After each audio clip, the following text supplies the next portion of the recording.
Coming up on KUJH News, a new program aimed at using home cameras to fight crime. Sunflowers are blooming once again in Douglas County. And improv takes over the Kansas Union. 2. Live from the studio in Stauffer, Flint, this is KUJH News. Welcome to KUJH News. I'm Delaney Gregory. And I'm Emma Coffey. Just ahead, we'll have a first look at weather and the latest on a proposed housing project downtown. As we come to air, an update on the investigation into the shooting death of conservative activist Charlie Kirk. The Salt Lake City division of the FBI has released a photo of a person of interest in the shooting. You may remember Kirk, founder of Turning Point USA, visited KU in 2024. We now know investigators have recovered a weapon they believed was used in the shooting. We have recovered what we believe is the weapon that was used in yesterday's shooting. It is a high-powered bolt-action rifle. News of the shooting spread rapidly across campus when it happened. It was KU's chapter of Turning Point USA that brought Kirk to campus in 2024, accompanied by protests and controversy. The chapter will hold a vigil in honor of Kirk today at the Campanile at 5:30. This is a live look at flags flying at half-staff on KU's campus following President Trump's proclamation in response to Kirk's death. The president has also announced he will award the Presidential Medal of Freedom to Kirk. As some mourn Kirk's death, the country also acknowledges the anniversary of 9/11. To honor the 24 years since the attack, the University of Kansas ROTC hosted their annual 9/11 run. ROTC students and leaders from the Navy, Marines, Army, and Air Force battalions, along with local first responders and veterans, joined in the memorial workout. It's our job to make sure we don't forget, to make sure that we understand 3,000 people lost their lives that day. They lost their lives because they went to work, not because they put on a uniform or were in a ship or in a combat zone. They went to work and they lost their lives. During the event, participants scaled 2,071 stadium steps at the booth, equal to the 110 stories climbed by New York City first responders at the World Trade Center. Although most undergrad students today were born after 2001, many still understand the significance of the day. I think it represents the ultimate culmination of everybody in the nation coming together for one cause to better the entire nation. This was the first year the event was held at the booth, with plans to continue the tradition and involve university leadership and the community in future years. 9/11 introduced the phrase, "If you see something, say something." A new program intended to allow law enforcement to see even more is meeting with mixed reaction here in Lawrence. KUJH's Jonah Kahn spoke with law enforcement and citizens too about the pros and cons. Law enforcement says Connect Lawrence would go far in helping them respond to and solve crime more quickly. The Lawrence Police Department, or LPD, is asking citizens with technology like Ring doorbell cameras to register them so they can be integrated into the LPD system. Investigators would then contact you requesting footage from a specific time frame if they believe that video footage would help them solve a case. I feel like it's a great idea. I feel like more students using a lot of Ring cameras are a really smart way to go about, security concerns, especially in Lawrence, and I think it will make a lot of similar cities safer. The goal? Increase video evidence collection near a crime to help solve cases quicker. However, the system that Connect Lawrence uses is Fusus. Some Lawrence residents feel uncomfortable with this and raised their concerns at a city council meeting on September 9th, where police gave an update on Connect Lawrence. We just demand a pause, and as I feel the community deserves the option to. They deserve to have some consent in how they're being policed. These concerned community members say they understand what LPD is trying to do, but say in light of current federal policing crackdowns and new technology developments, they want to pause on this program until there is more transparency with video surveillance. For KUJH, Jonah Kahn. Jonah, thank you. Currently, there are 53 registered cameras and 112 integrated cameras, according to the Connect Lawrence website. A vacant building at 700 New Hampshire Street has been the site of some recent drama. A new housing development project has property owners in the area voicing their displeasure. The proposed 15-unit multi-dwelling residential building was passed by a unanimous vote on September 2nd, but not before property owners in the area got their say in. I did not get a notice in the mail, and I don't know anyone else on the block who did. I do like the parking lot across from my street. The project has faced much skepticism with concerns about potential conflict of interest and not enough notice being provided to the property owners in the area. KUJH will have more on this story next week.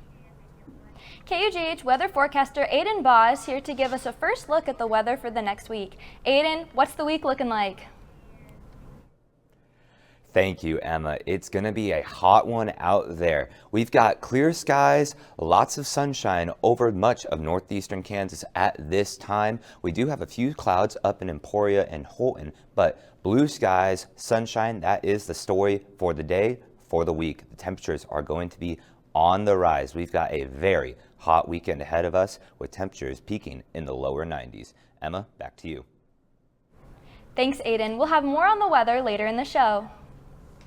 For students searching for a way to stay active in an outdoorsy way, the City of Lawrence has bike trails running in every direction, and with the new bike share program, we can stay in shape as we tour the sights of our beautiful city. Clinton Lake is only a short 30-minute bike ride away from Daisy Hill and has the most incredible sunset location in all of Lawrence.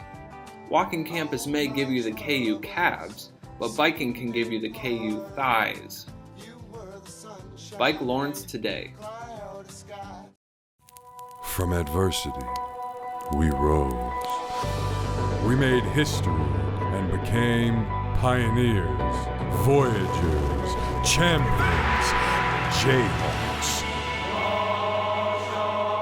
And when our chant rises, haunting and hallowed, Jayhawks are telling the world what's near. Victory. Welcome back. KU Centers for Russian, Eastern European, and Eurasian Students and the Center for Latin American and Caribbean Studies is facing an uncertain financial future because nearly $2 million in federal grant payouts have been delayed. KUJH's Clarissa Rodriguez talked with the center's directors and joins us in studio with details. Thanks, Emma. Those directors tell me they are still waiting to hear back from the Department of Education. Meanwhile, for the students and faculty who depend on that money, the silence has been stressful. Students and faculty in KU Center for Latin American and Caribbean Studies are still waiting for answers and preparing for what could be a challenging academic year. I completely depended on FLAS last year for my tuition as well as a monthly stipend. That was really the only way I could attend school. The center has depended on two key grants to stay afloat. Those grants come from the Federal Department of Education's National Resource Center, known as NRC, and the Foreign Language Area Studies Grant, known as FLAS. That money funds scholarships, language training, and many other opportunities on campus. The Department of Education delayed announcing whether grants would continue. It left KU Center challenged to plan for the fall semester. This year we heard nothing. We heard nothing in July. We wrote Washington, nothing, a black hole. And we still haven't heard anything. We write Washington, we write the Department of Education. They know nothing. There are concerns because the funding directly supports both teaching and student research. Without it, the university may scale back or eliminate opportunities like language study and courses. The funding cuts also leave students like Mary Self, who rely on these grants, uncertain about how they'll afford the semester. So I think the hardest part has been our students who are really forced to be in limbo while they wait for this money. The centers are looking at different solutions to help their students stay on campus and continue their studies. Currently, they are looking for other scholarship opportunities, graduate teaching apprenticeships, and other work opportunities to help students and faculty members stay on campus. Emma? Thanks, Clarissa. KUJH will continue to cover KU's budget woes in the weeks ahead. After more than 3 decades of helping KU students get home safely, Safe Ride was officially discontinued this summer. I spoke with officials about why this change is happening. For decades, Safe Ride provided KU students a free way to get home late at night. On July 25, 2025, KU Transportation Services announced the program has officially come to an end after a review of budgets, ridership, and complaints about long wait times.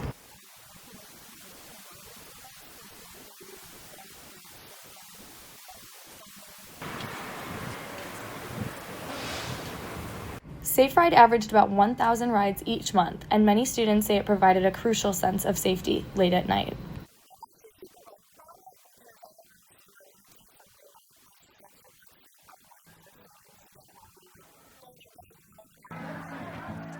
KU officials say they're doing what they can with the funding available, but some students feel the loss of Safe Ride leaves a gap in late-night transportation options.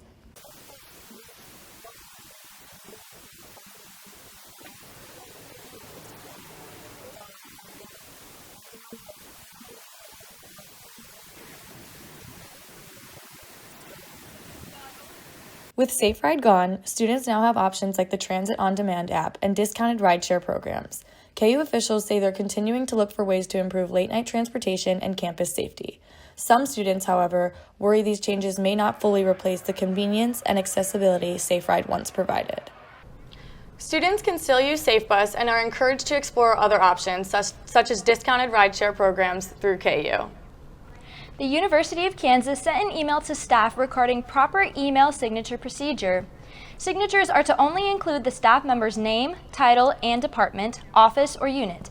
This follows controversy surrounding the removal of pronouns and references to gender ideology from email signatures. The Study Abroad and Global Engagement Office held its annual Fall Fair yesterday. This past summer, nearly 800 students studied abroad, which is the highest total since COVID-19 interrupted international travel. To get back to those levels, the Study Abroad office put an emphasis on restarting programs quickly and reaching out to students early in their college careers. I think just kind of a lot of intentional outreach to our students, especially our first and second year students. And so I think that with a combination of just students' general eagerness to go abroad after being stuck at home for so long just really helped us boost our numbers. At the Fall Fair, students explored more than 165 program options across 70 countries, ranging from short-term and faculty-led trips to full semesters and internships abroad. Lawrence's favorite field is back this month with the blooming of sunflowers at Grinter Farms. KUJH's Emma Noble took to the fields to see how special this Lawrence staple truly is. Just off Highway 24, tucked away behind a left turn, lies over 40 acres of sunflowers, all owned and managed by one local family right outside of Lawrence, at Grinter's Sunflower Farms. The vibrant florals, with over 11 different native species in Kansas, attract all residents of Lawrence, far and near, locals, and visitors. We recently moved to Lawrence, saw it, and Kansas being the sunflower state, figured it was a good thing to do. Oh, I'm from Arkansas, and where I live, there's more mountains, there's more rivers, but we don't really have plains and fields. Sunflowers are planted after the final frost in spring. They then take 70 to 90 days to fully grow and bloom. These sunflowers have hit their growth checkpoint, fully bloomed and beautiful by mid-September. It's a really cool view. Couldn't ask for a better day for it. But what makes this Lawrence staple so special? One of the first things that I asked was if there was any charge for it, but it's really cool to just come out and get to experience this. Admission to the fields is completely free. The fact that this is so accessible is a great option for people in Lawrence or around the area to go and just take some time to themselves. And if you ever need a reminder on what makes this state so great, Grinter Farms can help remind you of what makes Kansas, Kansas. This makes me feel proud of the state that I'm in. It's so nice to see some of the nature that Kansas has to offer. For KUJH News, I'm Emma Noble. Grinter's Farm is open 7 days a week while in season from 9 a.m. to 5 p.m. Speaking of sunflowers, KUJH's weather forecaster Aiden Bach has our forecast for the next week. Aiden, will it be good weather for sunflower field visits? Well, Delaney, if you like sweating, it's definitely going to be perfect out there. 80 degrees is our temperature right now. We're looking at a high today of 89. Going to feel like it's almost 91 with the heat. Not much in terms of cloud cover to provide any kind of shade. Not much in terms of wind to cool things down at all. Temperatures around much of northeastern Kansas in those lower 80s already. 83 in Kansas City, Olathe, 82 down in Ottawa and Paola. Osage City and Topeka sitting a little bit cooler at 80 degrees, 81 respectively. For your daily planner, those temperatures were beautiful this morning. 68 degrees. It felt wonderful walking to class this morning. However, already within the hour, 82 degrees. 89 for our high coming around that 3 o'clock hour, not cooling down much at all into the evening overnight hours until after midnight, where we can see our temperatures return to those upper 60s. Now, no rainfall, no severe weather to forecast for you guys. It's looking dry out there for the next week. Today, 89, but that is well above the average for this time of year at 84 degrees. Thankfully, we are quite a ways below the record high for this time of year at 105, set all the way back in 2000. I don't know how I'd get to class if it was 105 outside. This weekend, it is looking hot, hot, hot. Well above that seasonal average, 93 on Friday and Saturday, 91, just a little bit cooler on Sunday, still not any kind of cool weather, really hot. 91 Sunday, 91 Monday and Tuesday as well. This Wednesday, temperatures reaching right back down into those upper 80s at 89 degrees. Delaney, back to you. Thanks, Aiden. Coming up, Cooper Hannon has your look at sports when we come back. From adversity, we rose. We made history and became pioneers, voyagers, champions, Jayhawks. And when our chant rises, haunting and hallowed, Jayhawks are telling the world what's near. Victory. Welcome to KUJH Sports. Once again, I'm your anchor, Cooper Hannon, and man, what a week for the world of sports. Unfortunately, the first topic of discussion, the border war. Although we did in fact lose in a back and forth shootout, the energy and hatred for Missouri was live. KUJH's Trevor Burns and Olivier Desbois went out to the field sharing quite different experiences. Get us started, Trevor. The border showdown was renewed last week for the first time in 14 years, and the engagement around campus was unlike anything Kansas football has seen before. From students blocking out the M's on campus to the university offering a watch party in the new David Booth Memorial Stadium, the hype was through the roof for arguably the biggest game for the Jayhawks in recent memory.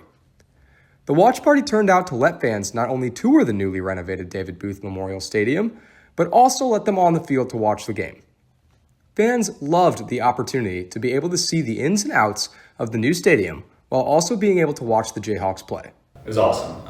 I don't think many other places are doing that, especially for as big of a game as it was. With all that hype and engagement on the Kansas side, let's send it over to Olivier to see what the environment was like out east. Thanks, Trevor. I'm here at the Carnahan Quad on Mizzou's campus, and the SEC Nation pregame show is going on behind me right now. The band is playing, people are chanting M-I-Z-Z-O-U, and about a half mile down the road, thousands of people are tailgating. You can really feel the excitement here in Columbia. Everybody's so excited. We obviously don't like these guys, and they don't like us, so we're excited to just punch them in the mouth right when they get here. Unfortunately, KU came up short Saturday afternoon. The Jayhawks took an early lead thanks to some deep throws from Jalen Daniels and a scoop and score, but Kansas's defense didn't have answers for the Tiger offense, which rallied back and put up 595 total yards on the day. The second half went back and forth until a 63-yard touchdown run by Jamal Roberts iced the game. It was a rowdy environment in Columbia, and the Jayhawks will look for revenge next season when they welcome Missouri to the booth. Reporting for KUJH Sports, I'm Olivier Desbois. Thanks, Olivier. Yes, 2026, back in the booth, probably going to be a whole new offense. Hey, hopefully we can pull out a win. Although, a team of Jayhawks that did pull out a win this last weekend, the KU women's soccer team. KUJH's Emma Hale is live to discuss the team's success and the schedule looking forward. How's it going, Emma? Thanks, Coop. It's going great out here, especially if you are a Kansas soccer fan. Head coach Nate Lee just picked up his 100th career win as the Jayhawks stay unbeaten, dominating Yale in a 4-0 shutout this past Sunday. Kansas jumped out early with goals from Livy Moore, Jordan Rowan, and Lexi Watts to take control. Then check this out. In the 82nd minute, Caroline Castens floated it across, and Sage Wimes rose up for the header, knocking in her first goal of the year to secure their first road victory this season. Kansas now sits at 5-0-2 and is looking to keep that streak rolling into the weekend as they head up to Liberty. Reporting for KUJH Sports, I'm Emma Hale. Thank you, Emma. Forward Lexi Watts has been incredible this season, leading the team with 9 goals so far in her season. A look into professional sports this weekend, the Kansas City Chiefs and the Philadelphia Eagles do have a Super Bowl rematch set for Sunday. The 0-1 Chiefs will need to rely on some serious Mahomes magic to get into the win column, as they will be missing their top 2 wide receivers. That's all I have for this week in the world of sports. As always, stay tuned for next week, and stay put for now as Aiden Bao will wrap up with weather. You may not hear it at first, but it's there. Our chant, rising.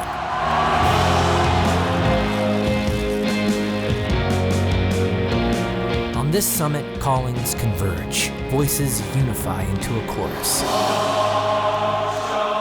that sounds out for good, for greatness. Can you hear it?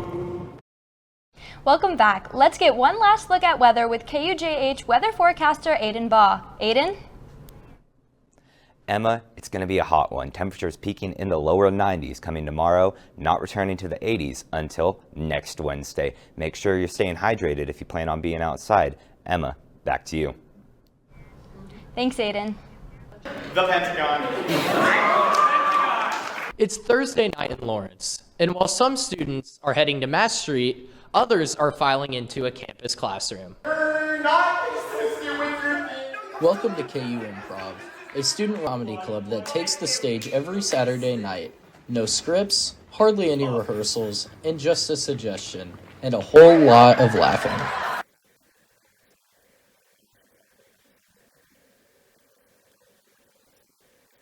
While practice has helped KU Improv students think on the fly, it is the relationships and culture built around them that's most valuable to the team.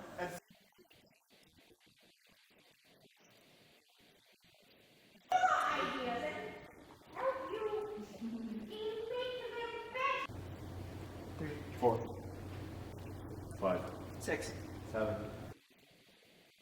Some students might think that failure can be scary, but for these students, failure isn't a moment to hide from, it's a part of the fun.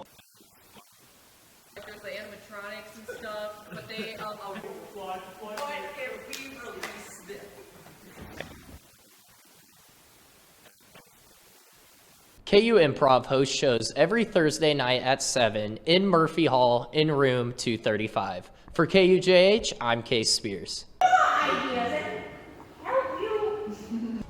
That's all we have for you this morning. Check out KUJH on TikTok and Instagram for exclusive content and keep up to date on the latest stories at KUJHnews.com. I'm Emma Coffey. And I'm Delaney Gregory. KUJH News will be back next Thursday at 11:30 a.m. Have a great rest of your week.